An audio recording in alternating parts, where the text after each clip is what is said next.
longitud, o sea, largo de la fibra, grosor de la fibra, o finura de la fibra, resistencia de la fibra, ¿sí? Y todo eso solamente a través de procesos mediados por epigenética, ¿sí? Es algo hermoso, es algo nuevo, que si ustedes lo aplican adecuadamente pueden obtener materiales buenos ante estos cambios ambientales drásticos que estamos viviendo. Entonces su siguiente tarea va a ser esa, que ustedes busquen, esculquen dentro de la literatura, entre la red, y saquen ejemplos, ¿sí? Y si pueden indicar qué característica está siendo favorecida o reprimida por los cambios ambientales o por el manipuleo, porque esto no solamente es a nivel de campo, ¿eh? O sea, para nosotros, en producción de alimentos, obviamente que lo aplicamos más a nivel de campo, pero también se aplica producción de alimentos a nivel extensivo, ¿no? Imagínense, no podemos producir las 30 y tantos millones de toneladas de maíz que consumimos en invernadero. El maíz seguirá siendo de abierto, el campo, a campo abierto, igual que el sorgo, igual que el trigo, pero también pues tenemos producción en ambientes protegidos, jitomates, chiles, pepinos, etcétera. Entonces ustedes pueden conseguir ejemplos de todo, de agricultura protegida o de campo abierto. Obviamente nos interesa más lo de campo abierto porque ese es el gran reto que tenemos nosotros. Hacer producir el campo bajo condiciones cambiantes de temperatura y lluvia. ¿Ok? ¿Sí entendieron su tarea? Sí, profesor. ¿Cuántos ejemplos? Por lo menos unos 5. Unos 5, ¿de acuerdo? Sí, profesor. Ok, y que sean preferentemente de cultivos de campo abierto, ¿sí? ¿Y para cuándo se lo entregamos, profe? Para que tengan tiempo, me lo entregan la próxima semana. La próxima. Ah, no, ya a partir de la próxima ya no tenemos. Hay periodo vacacional, ¿verdad? Creo Así que a es, partir del profe. 21. Ya el viernes es el último día. Sí, el viernes es el último día. No, miren, tómese tiempo. Es importante esa tarea, es individual. Entonces, regresando del periodo vacacional me lo entregan, pero ojalá que sea un buen trabajo, ¿eh? Le voy a dar más peso a ese trabajo porque me interesan dos cosas. Primero, que entiendan el concepto de epigenética. Y segundo, que los ejemplos sean así contundentes, que digan, aquí se aplica, así como el de algodón que yo les mandé o el de jitomate que les mandé. Así que sean contundentes. ¿Ok? Sí, profesor. Bueno, vamos a abrir el archivo.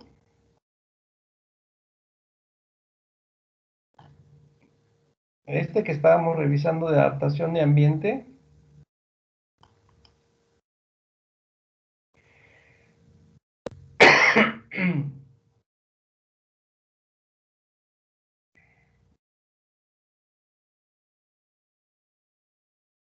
¿Ya lo ven? Sí, ya se ve. Perfecto, entonces vamos a avanzarle.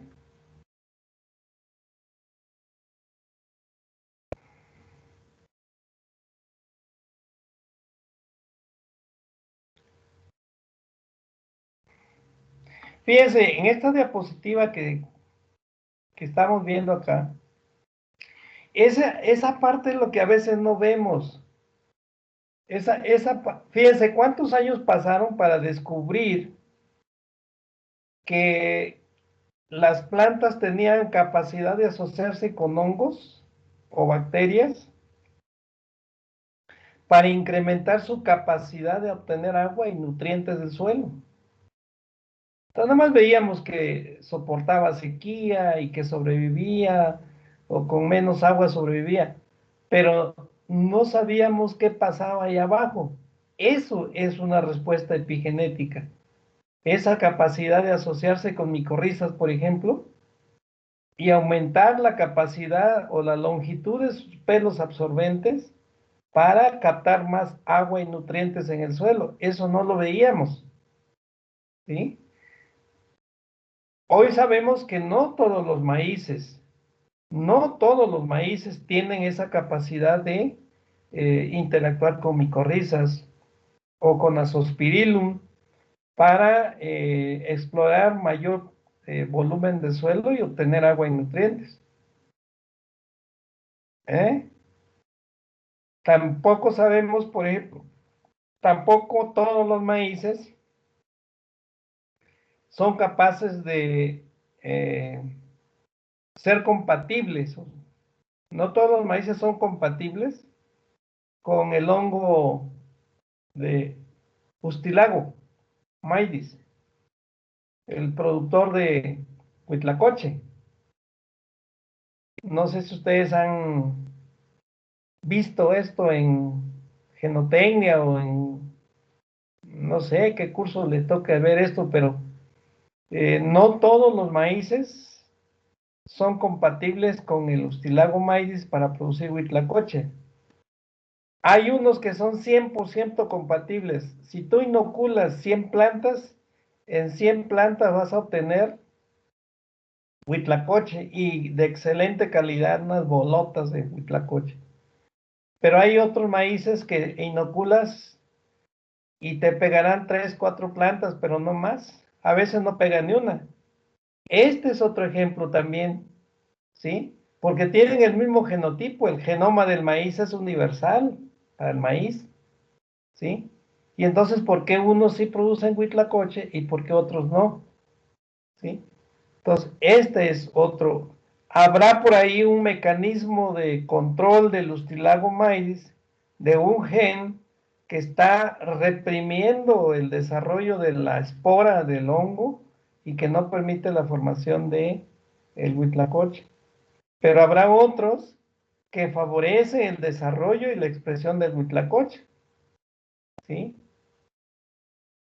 Por ejemplo, en el maíz híbrido H66 que comercializa esta empresa, el Trébol, ese maíz viene de una línea, creo que ya les había platicado ese ejemplo, viene de una línea que se derivó de maíces resistente a sequía del maestro Palacio de la Rosa y otra línea que viene del CIMIT.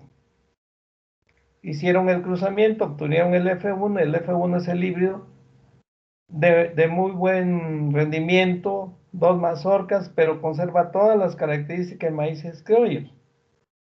Ese híbrido, por ejemplo, es bien compatible con el Ustilago maíz, con el Huitlacoche. Si inoculas 100 plantas, 100 plantas te dan Huitlacoche. Pero hay otros maíces, inclusive criollos, en la que nosotros inoculamos, por ejemplo, todos los maíces que comercializan las empresas transnacionales en los valles altos, casi la mayoría no son compatibles con el Huitlacoche. Y el genoma es el mismo, ¿me entienden? Ese es un ejemplo muy claro. Y entonces, a nivel raíces, también tenemos mecanismos de ese tipo que nosotros no vemos, ¿sí? No vemos. Aquí, por ejemplo, este es un pelo de raíz, los pelos absorbentes, ¿sí? Y aquí cómo se va, aquí se crea un microambiente rizosférico. Esta es la rizósfera del suelo, ¿sí? Aquí se crea un ambiente rizosférico que permite modificar incluso el pH del suelo y con ello favorecer la entrada de macro o micronutrientes. El suelo más allá de este ambiente, más allá de la rizosfera que está aquí, o rizósfera que está aquí, que incluso puede tener más humedad aquí. Más allá del suelo puede tener otro pH. Ese pH, como ustedes ya saben, puede favorecer, ¿sí?, la absorción o no de macro o micronutrientes. Por ejemplo, si yo tengo un pH ácido, voy a favorecer la entrada de micronutrientes como el hierro, el zinc, y puedo provocar toxicidad en la planta. Pero ¿de qué manera la planta lo regula? Modificando el pH aquí en la rizósfera en torno al pelo absorbente inmediato, ¿sí? Aquí modifica el pH, lo incrementa con segregaciones propias de los pelos absorbentes y con eso evita la entrada, ¿sí?, de micronutrientes en exceso. Y con eso se protege de la posible toxicidad por micronutrientes. Estos son los detalles que la planta tiene, así como mecanismos reguladores que están en la información genética, pero la expresión va a depender justamente si se favorece la expresión o se reprime la expresión. Aquí, por ejemplo, se va a estar favoreciendo la expresión de genes que van a favorecer la secreción de sustancias como carbohidratos, ¿sí?, e hidrógenos a veces, que generan toda una atmósfera aquí alrededor de la raíz para favorecer o evitar la entrada en exceso de micronutrientes que el resto del suelo, por la condición de pH ácido, el resto del suelo favorecería y con eso la toxicidad al cultivo. Pero el cultivo responde protegiéndose de esa manera. Es decir, tiene la información para desarrollar esos mecanismos de defensa.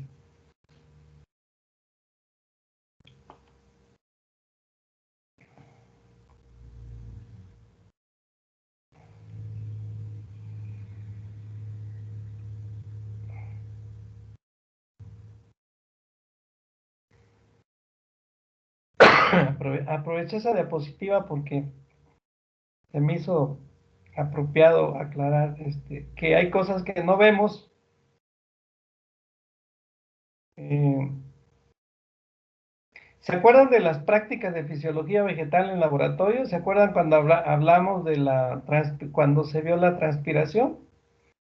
Que podríamos tomar una huella en el haz de la hoja. Sí, no sé si se acuerdan que se hace con cola loca. Se aplica cola loca, una película, luego se despega en plantas que tienen cubiertas las hojas con un plástico y en plantas que tienen un ventilador y tienen un radiador.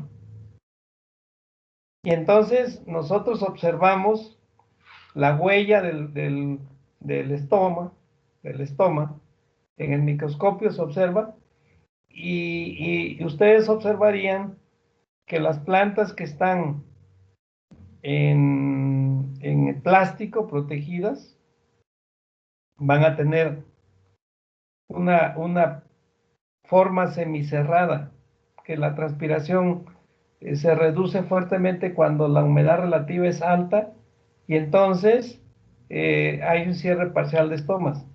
Pero cuando están en ventilador, ¿sí?, la transpiración es muy elevada, las células los estomas están abiertos, ¿sí?, porque hay una transpiración alta por el efecto del aire. Y en el radiador también podemos encontrar las dos cosas. O sea, el calor puede ser tan alto que nos genere mucha transpiración y se dé un cierre parcial de estoma o que se mantengan abiertos, ¿sí? Entonces, esta es otra respuesta de la planta ante cambios ambientales así dramáticos. Tienen mecanismos para responder, ¿verdad?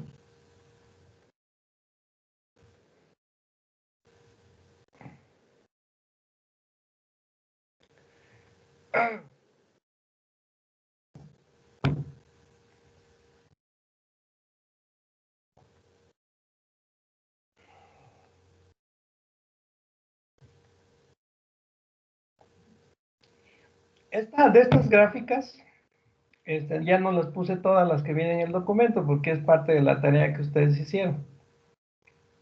Esta es su tarea número 2.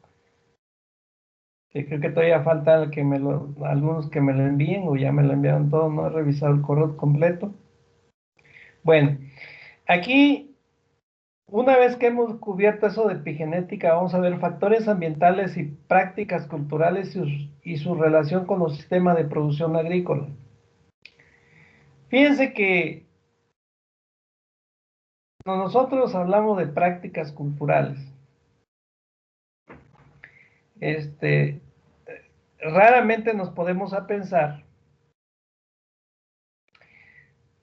por ejemplo, si nosotros, una práctica sencilla, ¿no? Yo me acuerdo que mi papá lo hacía, cuando sembraba su maicito y en el periodo crítico de competencia de malezas, ahí pues de los 35 a los 45 días, él iba limpiando el maíz con su asadón.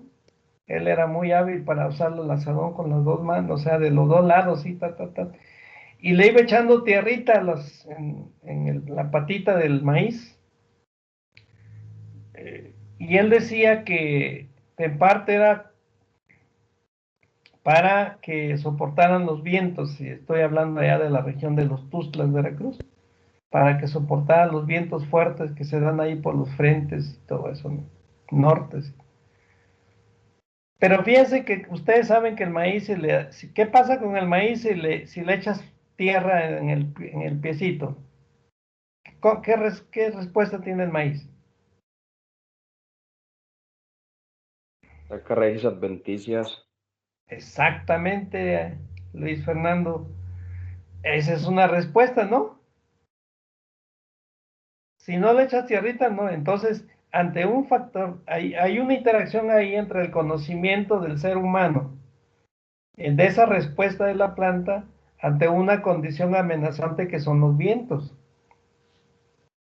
Entonces, en este caso, pues, el productor, mi papá ya sabía que echándole tierra alrededor de la raíz, la planta iba a desarrollar raíces adventicias, iba a estar más fuerte para soportar los vientos que más adelante le afectan y sobre todo ya cuando tienen elote, ¿no? ¿Sí? Entonces, esa es interacción entre la práctica productiva y la capacidad de respuesta que tiene una planta. Y entonces nosotros podemos favorecer con una práctica agrícola, la respuesta de la planta para un factor ambiental. ¿Sí? Entonces, fíjense aquí, tenemos una comparación de la agricultura tradicional y la agricultura sustentable. ¿Sí? No estoy muy de acuerdo con este esquema donde dice modificación del ambiente. Hay surcos así en torno a la pendiente, o sea, en sentido de la pendiente, ¿sí?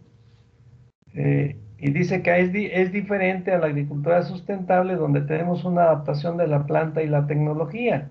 No, también en la agricultura tradicional tenemos nosotros muchos ejemplos del manejo ambiental de forma racional, ¿sí?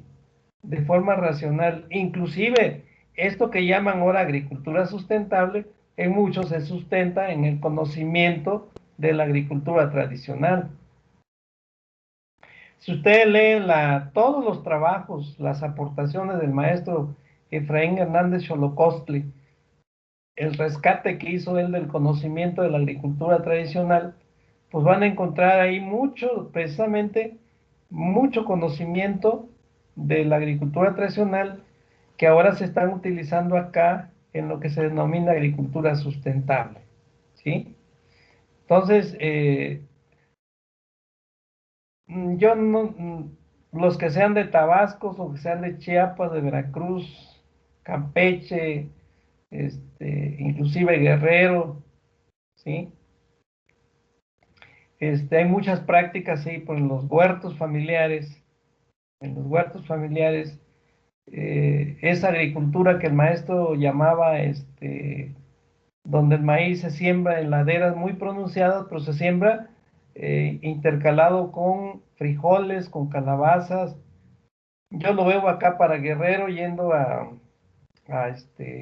por la zona de la sierra, entrándose acá por Tierra Colorada, pasando Chilpancingo, Tierra Colorada y toda esa carretera que va por la sierra. Ustedes van a ver ahí la siembra de maíz, van a ver siembra de maíz, pero abajo tienen calabaza. Y entonces es una forma de proteger los suelos. Obtienes maíz y obtienes, mucho se siembra de semilla de calabaza tamalayota o calabaza pipián para la semilla, ¿sí? Entonces es racionalidad porque se aprovecha la energía solar por parte de una planta C4, que es el maíz, y se aprovecha el espacio abajo para una planta C3 que requiere menor radiación, se protege el suelo de la erosión y se conserva la humedad, ¿sí? Entonces no toda la agricultura tradicional se le puede calificar así como de que es menos racional que la agricultura sustentable. Insisto, mucha de esa agricultura sustentable viene del conocimiento de la agricultura tradicional. Entonces dice que la agricultura sustentable modifica el ambiente, y eso es cierto, ¿no? O sea, en la rosa tumba quema, pues se tumba la selva, ¿sí? Se tumba la selva, se quema la vegetación, y luego se siembra, se aprovecha por dos años, después se deja que se recupere un poco la vegetación, el acagual, unos 3, 4 años, y se vuelve a sembrar. Pero la presión del crecimiento de la población, pues ya evita ahora que se dé esa rotación racional que se daba antes. Ya las tierras se tienen que repartir entre los hijos y ya no hay forma de mantener esa rotación por varios años. Pues hay que estarla usando intensivamente. Entonces, eso fue lo que pasó ahí con esa agricultura. Pero el conocimiento, ¿sí? El conocimiento de cómo responden las plantas a las prácticas de manejo de estas condiciones, ¿sí? Es fundamental para, por ejemplo, con los maíces criollos, ¿no? La práctica de siembra de ajonjolí con maíz en las partes serranas e indígenas de Oaxaca. Ustedes se van en la zona mixteca media y alta también, y es parte de la carretera que va de Acapulco hasta Pinotepa Nacional, hasta Río Grande, vamos a ponerle. Yo creo que hasta Puerto Escondido. Ese tramo, yendo de Acapulco hacia Pinotepa, a mano izquierda está la sierra y hacia la parte derecha está la parte que sería la costa, la zona de mar, lagunas y eso.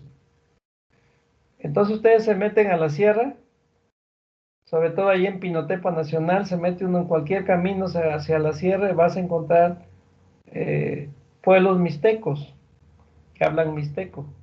Ahí es maravilloso el manejo racional de la agricultura porque vas a encontrar unos mosaicos en las tierras, mosaico de cultivos, en donde vas a tener chile, vas a tener calabaza, vas a tener maíz, vas a tener maíz con ajonjolí, vas a tener jamaica, ¿sí? Algodón cuyuchi. Entonces, por ahí tengo yo unas fotografías históricas que tomé cuando egresé de Chapingo y me fui por allá, en donde se observa no solamente esa mezcla de diferentes cultivos en un área, nosotros le llamamos mosaicos, ¿sí? Sino que si te metes ya a ver la plantación de chile, vas a encontrar que dentro de la misma plantación de chile hay diferentes chiles. Hay chile serrano, chile mirasol, diferentes chiles. Y si te metes a lo que son los jitomates, vas a encontrar tomatitos chiquitos, medianos, de esos de guajillo, ¿sí? Diferentes, o sea, variación dentro de los mismos grupos de cultivos, ¿sí? Y dentro de los maíces vas a encontrar el maíz que va intercalado con el ajonjolí, que es un maíz precoz, cuarenteño le llaman ellos, con los otros maíces, donde están con frijoles, que son más tardíos. O sea, diversidad, diversidad. Y las plantas responden a ese manejo ambiental, ¿sí? A esa racionalidad en el manejo ambiental. ¿Mm? Entonces, ojalá alguna vez lo hayan visto ustedes o a alguno que sean de esas regiones. La verdad, yo soy veracruzano y acá vi en la región de los Tuxtlas, vi la devastación de la selva por los programas ganaderos, cuando el Banco Rural impulsó la ganadería, que le pagaban a la gente porque desmontara y metieran maíz un año y después, ya cuando el maíz estaba madurando y antes que se fueran las lluvias, que se sembrara zacate, ¿no? Y ya después ya le daban el ganado, le daban unos 5 o 6 animales, y así fueron creciendo los potreros y así se fue destruyendo la selva. Pero no fue porque la gente fue irracional, sino fue una política dirigida para ganaderización del trópico, ¿sí? Entonces, las prácticas de manejo, la práctica de manejo agrícola, les digo, uno a veces no sabe cómo va a responder la planta ante una práctica que nosotros le hagamos.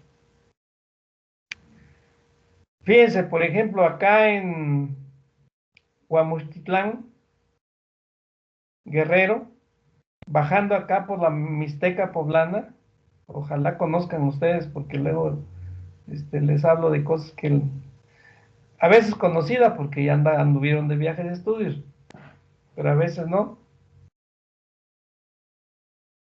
No hay nadie que sea ahí de por la Huasteca Poblana o por ahí por Huamustitlán en la zona norte de Guerrero, colindando con Puebla. No hay nadie, Yo he pasado, profe, pero no soy de ahí cerca.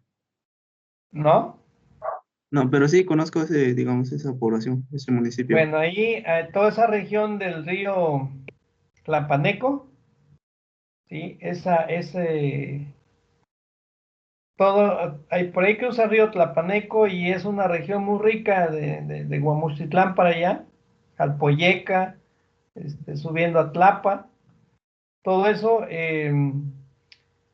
todo ahí se siembra agricultura con riego, hay sandía, hay maíz de riego, hay jitomate, hay también producción con invernaderos.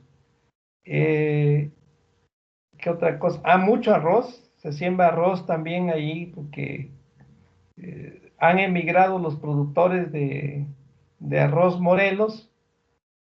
Como acá ya el agua es cada vez más limitante en Morelos, se han ido acercando allá y están obteniendo muy buenos rendimientos de arroz allá en los márgenes del río Tlapaneco.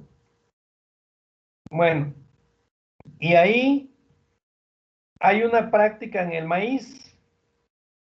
Cuando ya pasó la madurez fisiológica del maíz, le quitan las hojas. Fíjense, cuando ya el maíz fue polinizado, le empiezan a quitar las espigas, ¿sí?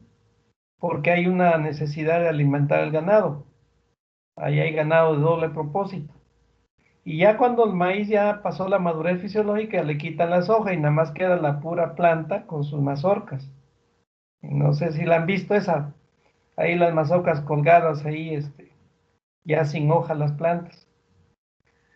Fíjense, el productor, ¿qué ha observado?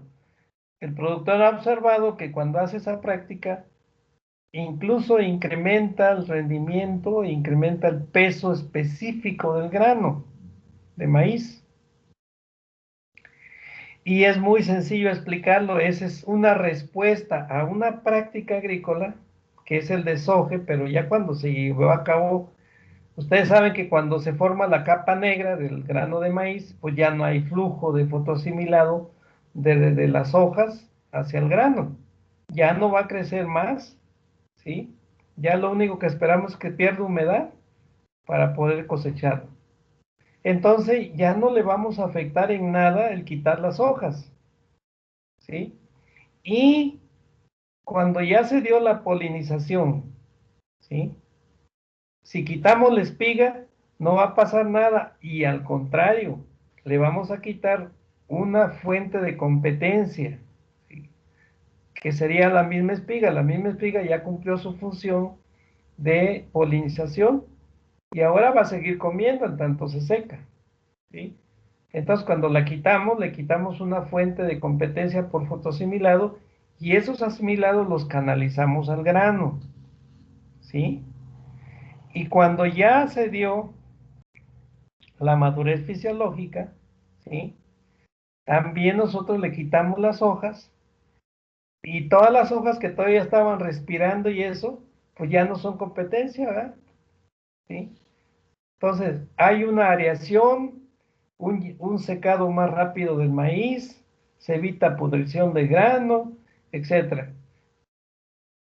Entonces, esa práctica de desoje, que obedece a una necesidad de forraje para el ganado, ¿sí? Porque viene la temporada seca y todo eso, y aprovechamos lo que haya para el ganado, también nos sirve para incrementar peso específico, ¿sí? Incrementar ligeramente los rendimientos y sanidad del grano, evitar pudrición del grano, ¿sí? Esa ya es una interacción entre práctica agrícola, manejo y respuesta de la planta a esa condición ambiental, ¿sí? Esa es muy bonita. A mí me encanta viajar por esa zona porque se ven tantas cosas. Y si todavía te metes ya para allá, para Tlapa, Guerrero, para la zona serrana, este, incluso se puede bajar hacia Chilpancingo. Antes de llegar a Chilpancingo te metes a Chilapa, ¿sí? O Tixla, hacia la sierra. Ahí vas a encontrar mosaicos de calabazas, de todo tipo de calabazas, ¿eh? De todo tipo de... Yo no he visto tanta diversidad de calabaza como allá, mezclados con maíces, maíces rojos, maíces blancos, maíces azules, ¿sí? Toda una diversidad en una parcela. Por ahí, bueno, antes que usábamos diapositivas, aquí tengo varias materiales en diapositivas. Pues, hay que escanearlas y ponerlas ahora acá para el PowerPoint. Pero eso te ilustra una diversidad que responde a la cuestión ambiental, protección ambiental, y que hace también más eficiente la expresión del potencial genético del cultivo. Las plantas, como las trates, te van a responder. Las tratas bien, te van a responder bien. Las tratas mal, pues te van a responder mal también. Por eso hay que amarlas, siempre hay que amar las plantitas.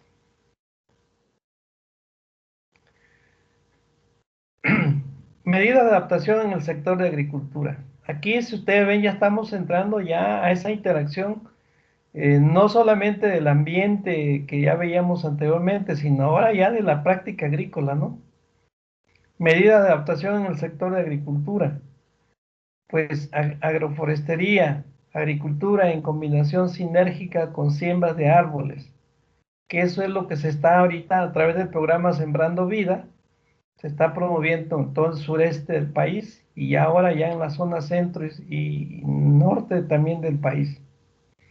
Reservorio de agua, captación de agua de lluvias e infraestructura. Chapingo, de una u otra forma, cuando estuvo el doctor Barrales ahí con este proyecto que le financió la Cámara de Diputados, para la, ¿cómo se llama?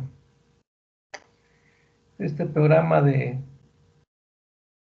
no recuerdo el nombre, pero anduvieron trabajando los de varios maestros, pero el maestro Rafael Sánchez Bravo de irrigación anduvo fuerte trabajando en esto de los reservorios de agua, captación de agua de lluvias e infraestructura. O sea, Chapingo tiene novedoso en este sentido la parte de crear infraestructura, tanto para captar y conservar aguas, para actividades agrícolas, como para consumo humano. En su momento fue muy reconocido este trabajo porque resolvió en muchas comunidades el problema de disponibilidad de agua potable en algunas regiones del país, ¿sí? Pero también sirve para poner riego por goteo en pequeñas parcelas y producir ahí hortalizas, poder maíz, frijoles, con pequeños sistemas de riego con el agua que se capta, ¿no? Producción agrícola en invernaderos para protección de cultivos. Bueno, esto se ha generalizado. Hay dos enfoques: el enfoque comercial estrictamente de producir para vender, y otro, producir para mejorar la calidad de vida de la gente, ¿sí? Eh, Ahorita lo estamos viviendo. Si la gente consumiera sanamente, si la gente se alimentara sanamente, consumiera hortalizas, consumiera leche, consumiera frutas, etcétera, tendría un sistema inmunológico fuerte que le permitiría no estar dependiendo de una vacuna para poder estar saludable. Esta opción de producción agrícola en invernadero puede diversificar y fortalecer, ¿sí?, la alimentación y la respuesta de nuestro cuerpo a los embates de microorganismos como este que estamos viviendo ahorita, ¿sí? Manejo integrado de plagas, manejo ecológico de plagas sin uso de químicos. Esta es una parte interesante. Esta es otra, porque las mismas plantas, ya no les pasé una imagen dentro de lo de epigenética, una imagen de una hoja, creo que es de algodón,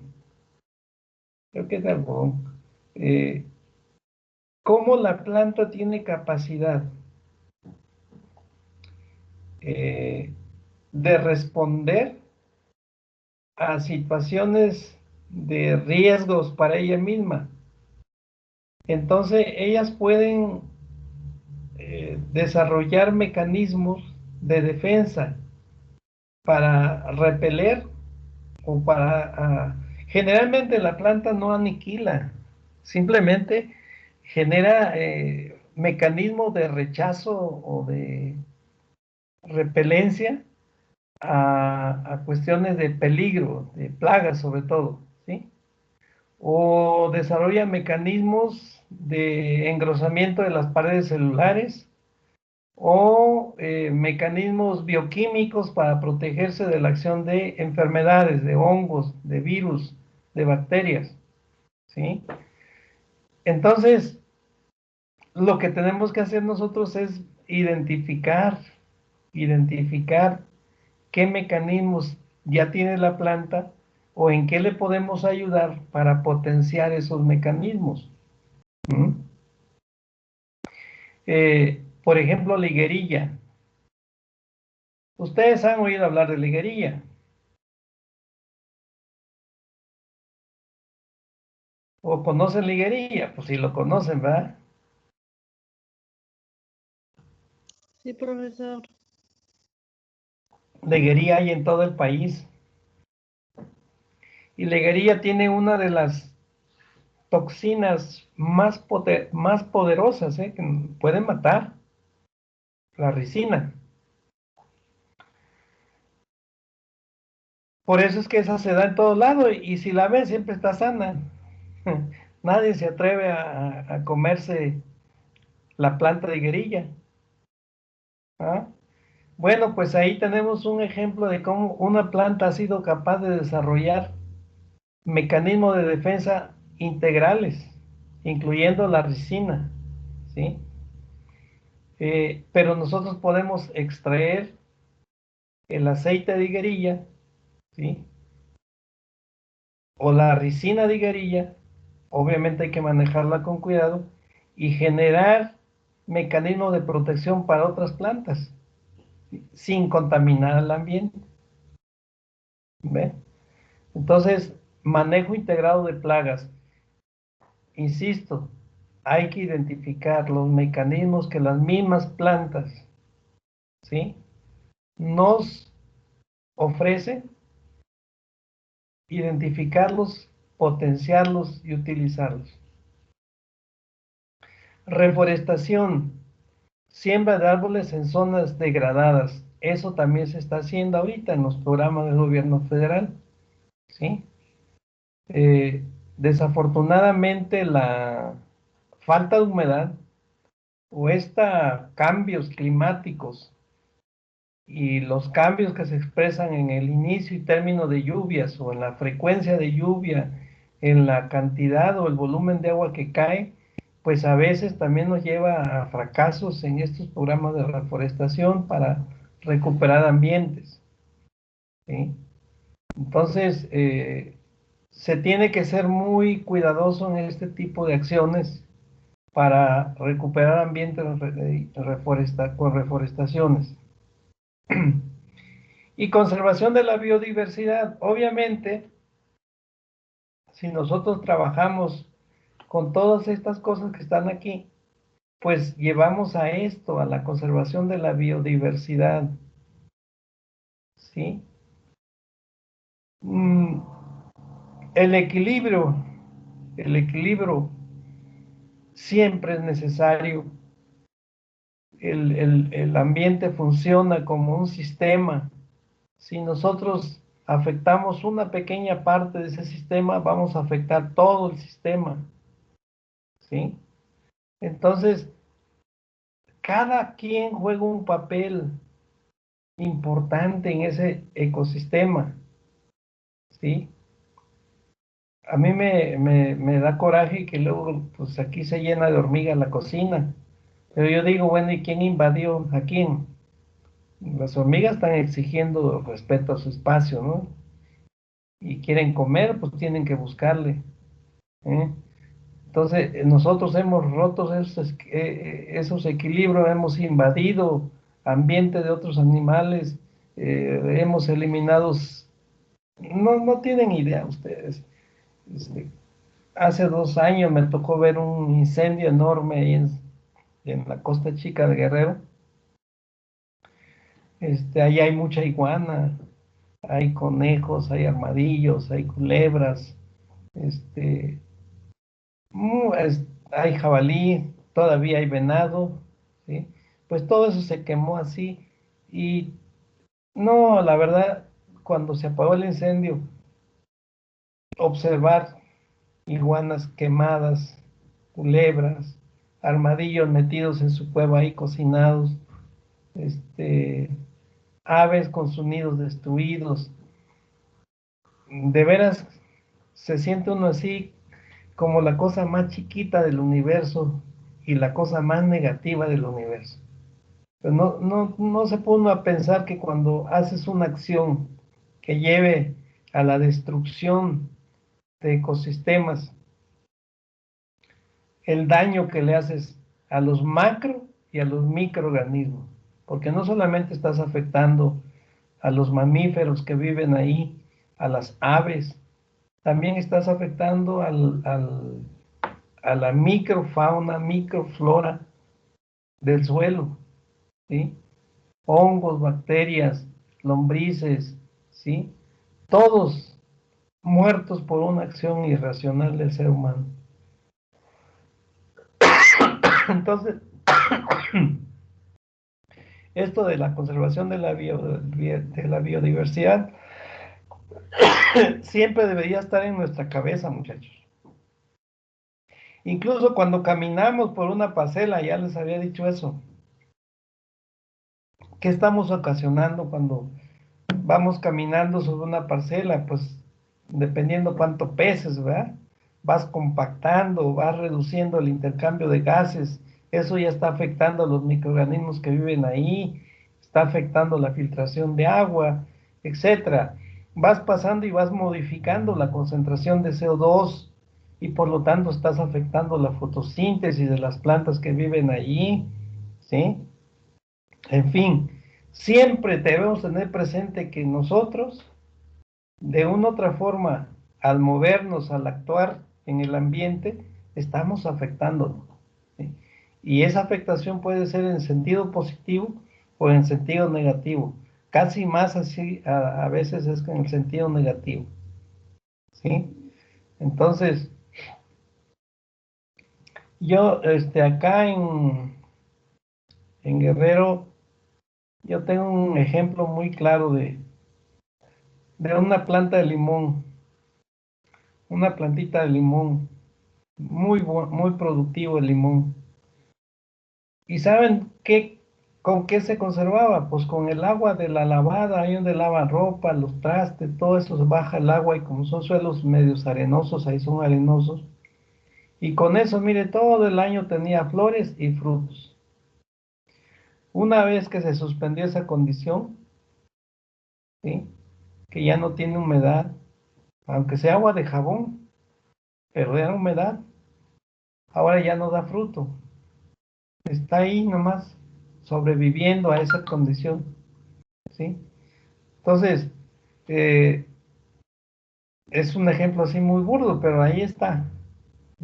El arbolito no, estoy seguro que en el momento en que se le vuelva a poner agua, no le hace que sea agua contaminada con detergente y eso, va a volver a seguir dando frutos, pero ahorita, como no está esa condición, ya no da frutos. Y entonces, nosotros somos los que afectamos la respuesta de la planta al modificar condiciones ambientales.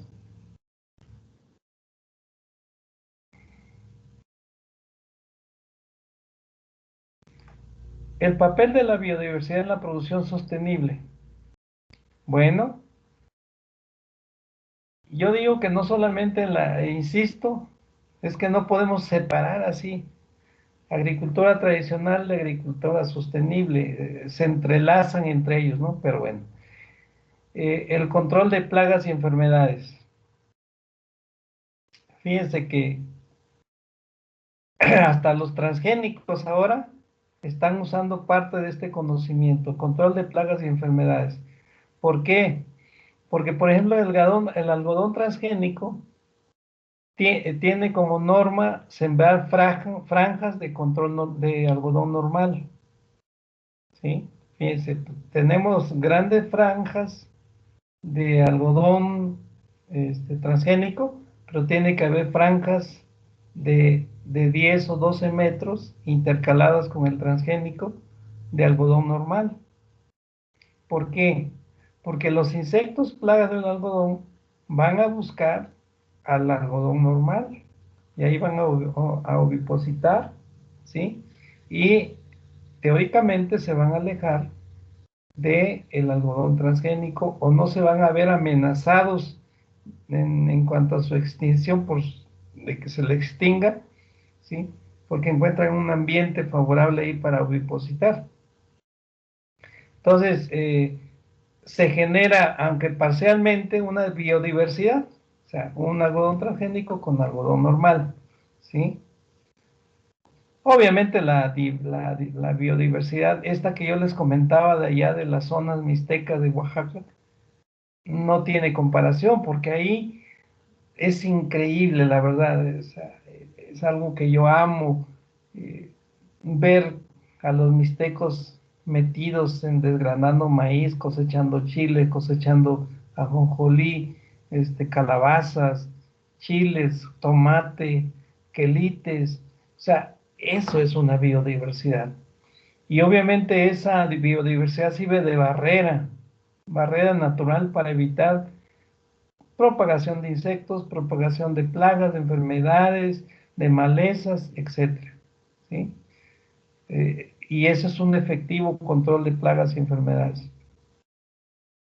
Adaptación al cambio climático, ¿sí? ¿Qué mejor mecanismo de adaptación al cambio que la diversidad? ¿Sí? La adaptación al cambio climático. Estabilidad de los cultivos, ecosistemas productivos. En aquellos tiempos, el maestro Taikwit se apellidaba, un chaparrito de suelos, él y el doctor Turren, que él todavía vive, es líder ahí en el INIFAP, el doctor Turren, no, creo que del colegio posgraduado. Él todavía sigue en eso, pero desarrollaron lo que se conoció el Plan Puebla 1, Plan Puebla 2, cuyo centro, su núcleo de metodológico era la productividad de los agroecosistemas. Productividad de agroecosistemas, así le llamaban ellos. Y entonces nosotros llevamos un curso optativo que se llamaba así, productividad de agroecosistemas.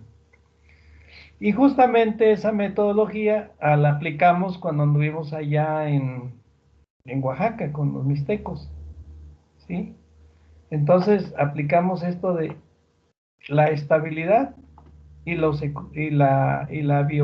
productividad de los ecosistemas, ¿sí? Siempre, obviamente, le estoy hablando de la zona serrana, pero ya en la parte más plana, pues se sembraba cacahuate, se sembraba maíz, se sembraba algodón, pero ya como cultivos únicos, ya no mezclados, ¿sí? También se empezaron a sembrar plantaciones de limón, sandías, cacahuates, etcétera, ¿no? Y entonces esa situación de existencia de monocultivos altamente tecnificados, ¿sí? Evaluados desde el punto de vista de la productividad, ¿sí? Comparados con la productividad de los policultivos, esto que les comento, siempre salían más productivos los policultivos, más productivos, ¿sí? Que los monocultivos. Entonces, esto es del papel de la biodiversidad, ¿sí? En la productividad de los policultivos, en mosaicos así, ¿sí? En mosaicos. Porque tienes chile, tienes calabaza, tienes quelite, tienes tomatillo, tienes maíz, tienes ajonjolí, y dentro de las calabazas tienes calabaza para dulce de esta tamalayota, o tienes calabaza pipián para la venta de la semilla, ¿sí? Ahorita, por ejemplo, un kilo de semilla pipián anda alrededor de 70 pesos, ¿sí? Una calabaza tamalayota pues anda aquí como en 20 pesos el kilo, ¿sí? Y una calabazota te pesa como 10 kilos, ¿sí? Entonces, si ya le metes número, hay más racionalidad desde el punto de vista ambiental y hay más ingresos desde el punto de vista económico.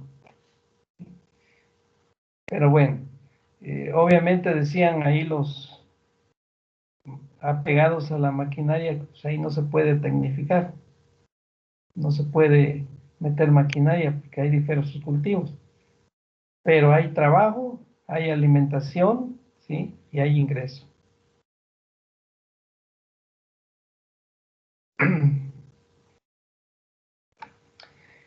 Ante el cambio climático, vean lo que tenemos: altas temperaturas, precipitaciones a veces fuera de tiempo y altas precipitaciones, heladas como estas que cayeron ahora aquí en el Valle de México, o sequías, terribles sequías, ¿sí? Más pobreza, bueno, eso hace más vulnerable a la humanidad, ¿sí? Genera más pobreza, menos tecnología, menos información, ¿sí? Aquí tenemos varias medidas de adaptación en la agricultura, Medida de adaptación en la agricultura ante el cambio climático. Yo puse esta diapositiva, apenas la incluí el año pasado, que dije que empecé a dar este curso. Vamos a verla aquí con detalle. Medidas de adaptación genéricas. Implementación de sistemas de alerta temprana.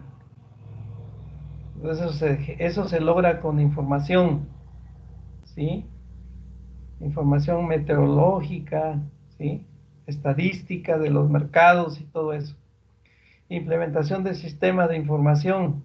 Van pegados con lo de arriba, ¿no? Estudio de escenarios climáticos en cuencas priorizadas. Ahora la metodología de estudios por cuencas es muy útil, ¿sí?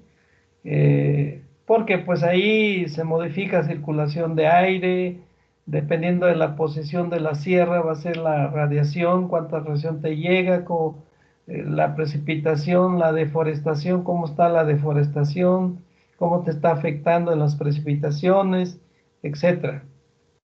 Estudio de vulnerabilidad en cuencas priorizada, capacitación y fortalecimiento institucional e individual. La gente debe saber. La gente debe saber. Y a veces sí lo sabe, pero la necesidad es grande. Por ejemplo, allá en Guerrero, yo he estado yendo desde hace 14, 15 años. Igual que en mi pueblo, en Veracruz, allá por Catemaco, en la Candelaria, que desde su momento que se empezó a tumbar la selva y sobre todo en la parte alta de los cerros, en donde se formaban las nubes y se atraía las lluvias y llovía y se alimentaban los arroyos, corrientes superficiales y subterráneas de agua. Hubo gente que en su momento, gente del mismo pueblo que advirtió, ya no tienen los árboles, ya no los tiren porque no vamos a tener agua. Bueno, ahora ya no hay agua, ahora sufren por agua. Y acá en Guerrero, la deforestación por la producción de carbón, porque es una forma de ingreso. Cuando no hay trabajo, se pierden las cosechas, no hay ingreso, la gente se dedica a hacer carbón para poder tener algún ingreso. Pero al hacer carbón, pues implica tumbar los árboles grandes, ¿sí? Y cada vez con menos árboles, menos agua. Ya van para el mismo camino de mi pueblo, ¿sí? Entonces la gente lo sabe, pero a veces por necesidad lo tiene que hacer. A hoy con estos programas del gobierno federal de Sembrando Vida, un poquito se empieza a canalizar esa necesidad gracias a la dispersión de dinero para dar el empleo y que empiecen a reforestar o a sembrar plantaciones de árboles que van a ser útiles para ellos mismos. Entonces, esto de la capacitación y fortalecimiento institucional e individual, la gente a veces lo sabe, insisto, pero la necesidad los hace afectar las selvas y montes para poder tener algún ingreso. Esas son medidas de adaptación genéricas. Medidas constructivas: afianzamiento de lagunas y presas, reforzamiento de diques. Eso que pasó apenas en Tabasco es terrible, terrible. El tener que desahogar presa a una costa de que se inunden pueblos, pues en parte es una falta de previsión desde mucho antes, ¿sí? En una zona donde las lluvias son terribles y donde se pronostica que por el cambio climático a lo mejor se quedan bajo el agua, ¿no? ¿Sí? Estabilización de taludes, construcción, ampliación y mantenimiento del sistema de riego y drenaje, práctica de conservación del suelo, estabilización de cárcavas. Bueno, no sé si ustedes vieron que recientemente Chapingo está dentro de la mira del SAT, no del SAT, sino del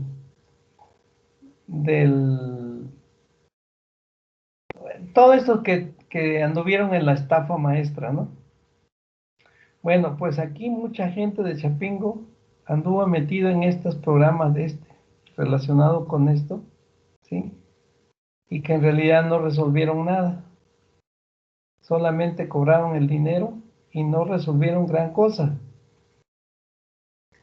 Yo no sé si la Auditoría Superior de la Federación va a profundizar en esta investigación, pero muchos de los proyectos que fueron financiados por Conagua y ejecutados a través de la Universidad Autónoma de Chapingo por maestros de Chapingo, con estas políticas de medidas constructivas, ¿sí? En respuesta a estas medidas de adaptativas de la agricultura, quién sabe cómo va a salir Chapingo. Aquí está. Medidas tecnológicas, diversificación de cultivos y cambio de fecha de siembra, ¿sí? Aquí nos toca a nosotros. Aquí es donde justamente entra la epigenética, ¿sí? Diversificación de cultivos, encontrar. Nosotros, por ejemplo, en mi caso proponemos la rotación de cultivos cereales oleaginosas como una respuesta al cambio climático y a los cambios de fecha de siembra y a los cambios en el inicio y término de lluvia, a las temperaturas, etcétera. Nosotros proponemos una medida tecnológica que es la rotación cereales oleaginosas. Cultivos que tengan raíces superficiales como los cereales, ¿sí? Y cultivos que tengan raíces profundas y profusas como las oleaginosas. Sirve incluso para mejorar los suelos y romper las cadenas o los ciclos de plagas y enfermedades en los terrenos. Es una medida tecnológica. Siembra de variedades resistentes a estrés por sequía, altas temperaturas, exceso de humedad, heladas, plagas y enfermedades. Pues primero tenemos que crearlas o identificarlas. Tenemos que crear esto o identificar los mecanismos que les permitan responder a estas condiciones a los cultivos, ¿sí? Por ejemplo, aquí en los valles altos, ¿no? Se siembran maíz, trigo, cebada, avena, ¿sí? Frutales, ornamentales. Entonces, primero tenemos que identificar o crear estos materiales para responder a estas medidas tecnológicas. Implementación de sistemas de riego a presión, tanto de alta presión como de baja presión, ¿sí? Alta presión, pues como los pivotes centrales, ¿sí? Cañones, y de baja presión como el sistema de goteo. Financiamiento de cadenas productivas con cultivos alternativos. Esto es lo que está fallando. Esto es lo que está fallando. El financiamiento de cadenas productivas con cultivos alternativos. Y la verdad yo no vislumbro dentro de las políticas agrícolas actuales un esfuerzo de la SADER, por ejemplo, para impulsar esto de las cadenas productivas con cultivos alternativos, salvo algunos que están por ahí como los berries, pero pues más están hacia la iniciativa privada, ¿sí? Manejo de praderas en zonas alto, manejo de praderas, pues aquí no, como que no es muy, para nuestro caso no es tanto, aunque tenemos Chiapas, Veracruz, en la zona del sureste, ganadería extensiva, potreros con pastos a veces no de tan buena calidad, porque pasto estrella no es tan bueno. Hay otros pastos ahí, pero obviamente su puesta para mejorar la calidad del forraje y la producción de leche, carne y todo eso. Forestación y reforestación en cabecera de cuenca. Esto se está haciendo con el programa Sembrando Vida en parte. Y ahí va caminando, pero con dificultades. Validación y aplicación de prácticas espontáneas de adaptación. Validación y aplicación de prácticas espontáneas de adaptación. No, a mí no me gusta ese concepto de espontáneo. Nada es espontáneo. Las plantas ya traen mecanismos de respuesta. Si nosotros necesitamos en el ambiente restrictivo en el que se desarrollan, identificar sus mecanismos y a partir de ahí manejarlo. No hay nada de espontáneo. No. Bueno. Creo que hasta aquí, voy a dejarlo hasta aquí porque sí, hasta aquí ya viene otro tema. Ok, entonces voy a dejarla aquí y nos vamos a ver el jueves o no sé si le avanzamos hoy a la hora de la práctica. Ustedes díganme.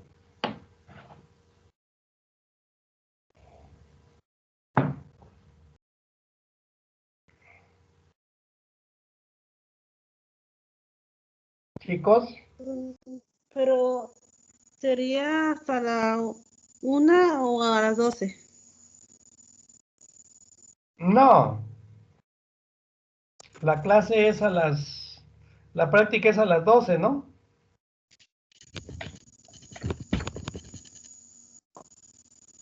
Si no más recuerdo, es a las 12 la práctica.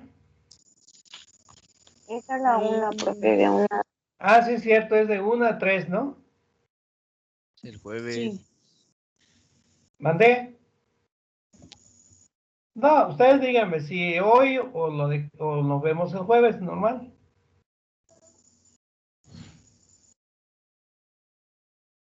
Profe, ¿qué le parece si nos ponemos de acuerdo y ahorita le avisen nuestra jefa de grupo, por favor? Bueno, lo que pasa es que yo tengo clase hasta las 12 con irrigación. Yo ahorita me voy a desplazar a Chapingo, ya ahorita, ya llegando ya está abierto el edificio de Fitotecnia, ya no tengo que estar allá afuera en las casitas. Y voy a dar la clase de irrigación y a la 1 ya estoy disponible para que me digan si le vamos a seguir o si no el jueves, ustedes me avisan.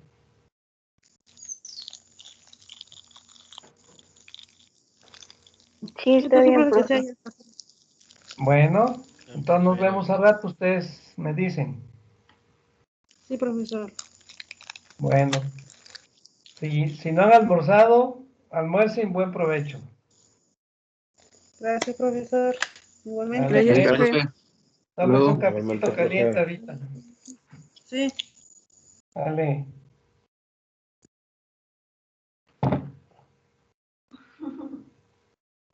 Mi amor, Ujú. ¿cómo te fue? Bien, no se interrumpió esta. Estaba enojada.